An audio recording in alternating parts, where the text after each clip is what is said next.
TDAH, se a gente cai naquele regime das 8 às 18, às vezes não é o melhor período da pessoa trabalhar, porque a gente sabe que questões de cronotipo, às vezes ela rende melhor um pouco mais cedo, que é o meu caso. Se eu acordar... Você rende melhor de manhã. Se você acordar de manhã cedo, você consegue produzir mais, tudo. Só que meio-dia acabou. E aí, como é que você faz? O que diz a neurociência sobre isso? Porque o ponto é esse. A gente sabe que vários livros falam isso, estudos científicos. Nós temos uma bateria como se fosse a bateria do celular. Né? Você tem uma bateria do celular que ele fala o quê? Você tem ali, quando você acorda, você tira da tomada. Aí, tomada de decisão, entrar em ação, fazer as coisas, estudar, tudo isso vai drenando sua energia. Exato. Eu também, por muito tempo, eu imaginei que eu fosse uma pessoa noturna, mas na verdade eu sou uma pessoa diurna. Por que eu achava que eu era uma pessoa noturna? Porque no noturno eu tinha um silêncio. O mundo era mais tranquilo, eu não escutava o vizinho, não escutava cachorro, não escutava nada. Mas eu atrapalhava meu sono. Agora, como é que eu entendi isso? Quando eu comecei a acordar bem cedinho e fazer as coisas bem cedinho. Você tem o silêncio do mesmo jeito. Isso, mas só que é um silêncio pós-noite, pós-dormida. Bateria recarregada.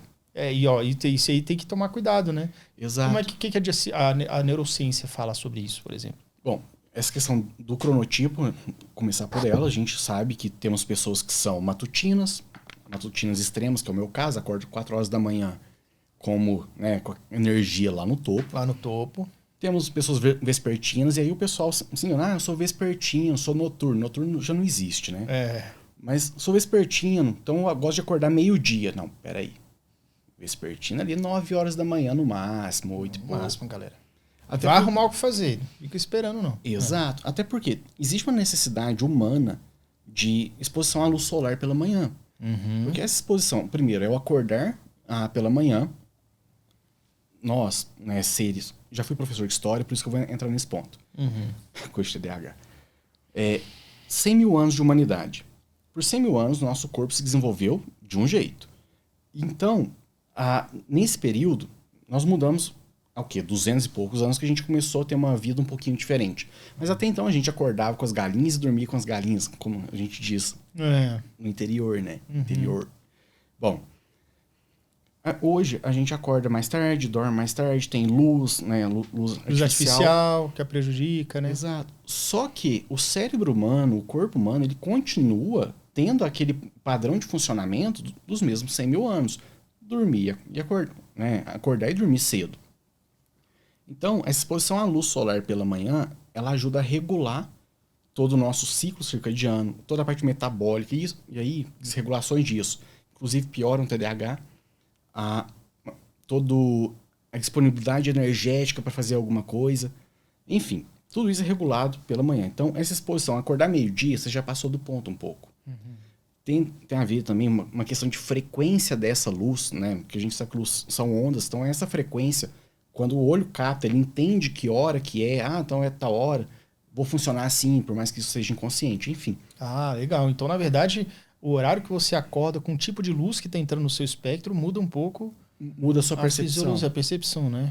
O primeiro passo de um TDAH é o mais importante. Muitas vezes é a diferença entre você procrastinar o dia inteiro e você realmente fazer alguma coisa produtiva no seu dia, na sua semana ou mesmo na sua vida. Eu tenho uma caixa de ferramentas onde eu reuni estratégias que eu adquiri ao longo desses 40 anos de vida que me ajudam a ser um TDAH bem-sucedido. Essas ferramentas estão no link da descrição no Clube TDAH em Ação.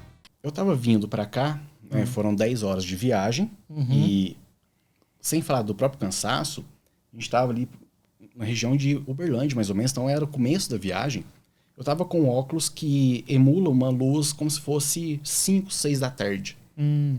Uma coisa mais amber, digamos assim. Eu ainda falei para minha esposa, eu vou tirar esse óculos que tá me dando sono. Por quê?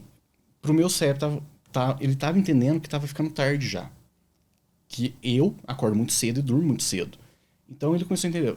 a luz tá baixa, até essa corzinha de pôr do sol, vamos começar a diminuir o ritmo. Só que eu tinha mais 6 horas de viagem pela frente. Entendi. Então tem essa questão. Essa interferência, né? Da luz solar e como ela age no cérebro do TDAH. O próprio uso de telas à noite, né? Aquela que a gente chama de luz azul, aquela frequência azul, ela emula, né, pro seu cérebro como se fosse o céu durante o dia, aquela coisa azul clara, né? Aquele branco estatalante, digamos assim, como se fosse o sol mesmo. Então, se você usa celular à noite, ou até de um computador mesmo, com aquele brilho no máximo, seu cérebro vai ficar um pouquinho confuso também.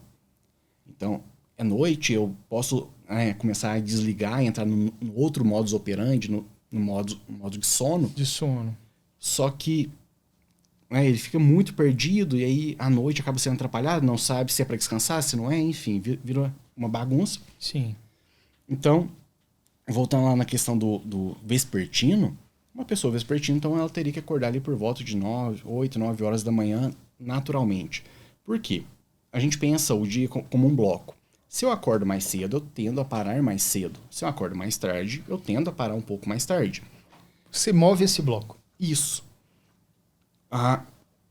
Então a pessoa que é vespertina, ela acorda meio-dia, ela já começa a diminuir nesse bloco, não necessariamente jogando para mais tarde. Para mais tarde. Assim. Então, na verdade, é até aquele negócio que tem. Eu já ouvi algumas piadas, tipo assim, eu dormi tanto que acordei cansado. Deve ter uma explicação da neurociência com relação a essa sensação que a pessoa tem, né? Tem essa questão da luz, que não foi avisado para o seu cérebro que é dia.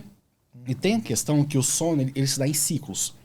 E aí, o nosso cérebro ele é programado para ter, em média, né, a gente fala de 8 horas, mas é uma média, entre 7 e 9 horas de sono por noite, que dá esse ciclo completo, e a pessoa acordaria descansada, tranquila. O que acontece? A pessoa, ela, por N fatores, ela passa desse ponto. Dorme 12 horas, né, que eu já vi, inclusive tem pacientes que já passaram, né, dessa fase, mas dormiu 12 horas. O que acontece? Você teve esse ciclo, você iniciou um novo e cortou no meio. E aí o seu cérebro está lá limpando, né, ele produz melatonina de novo para iniciar esse novo ciclo. Ele produz um monte de substâncias para te fazer dormir mais 8 horas. Só que você cortou no meio, você tá com aquilo tudo no cérebro, não deu tempo de tirar. Não deu tempo de tirar. Aí a pessoa continua com o sono durante o dia, vai trabalhar bocejando, né, isso de manhã. E uma pergunta, e como é que faz para a pessoa ter uma rotina e a importância de uma rotina na vida do TDAH? O que diz isso? Bom, vamos pela importância primeiro e depois como fazer. Primeiro, uma coisa que eu mais falo que é importante a pessoa ter a rotina é na própria ansiedade. Eu até estava comentando na hora que a gente chegou, eu cheguei 2 dias antes. Por quê? Eu brinco que é para me atrasar com calma, embora eu não me atrase. Eu sei o que eu vou fazer hoje, então eu não preciso ficar tomando decisões o tempo todo. A minha esposa brinca que eu só tenho uma cor de roupa. Além da questão do autismo, é o quê? Facilita o processo de decisão. Eu não tenho que, pela manhã, ficar pensando, vou pôr essa roupa, combinar com essa, isso e aquilo. Se eu tenho uma rotina muito bem estabelecida, se eu tenho previsibilidade, tanto nessas pequenas decisões, mas quanto em decisões mais complexas, essa previsibilidade diminui o gasto energético, né? Como que eu posso dizer? Eu já ia levar para o lado da informática, mas você tem um computador ali que tem um processamento específico. Se você está processando coisas inúteis, você está perdendo espaço para coisas mais importantes. É verdade. Então, quanto mais rotina você tem, mais automático se tornam as decisões, os processos. Nisso você libera espaço de armazenamento para decisões mais complexas, para resolver um problema, para poder criar algum plano, enfim. E eu decidi abrir uma oportunidade para você que tem ou convive com alguém que tem TDAH. Eu tenho um clube com mais de 3.200 famílias que estão mudando a sua relação com TDAH para melhor. Estão transformando desafio e dificuldade em resultado. E eu quero te apresentar esse clube que está com 90% de desconto hoje. Clica no link e garanta.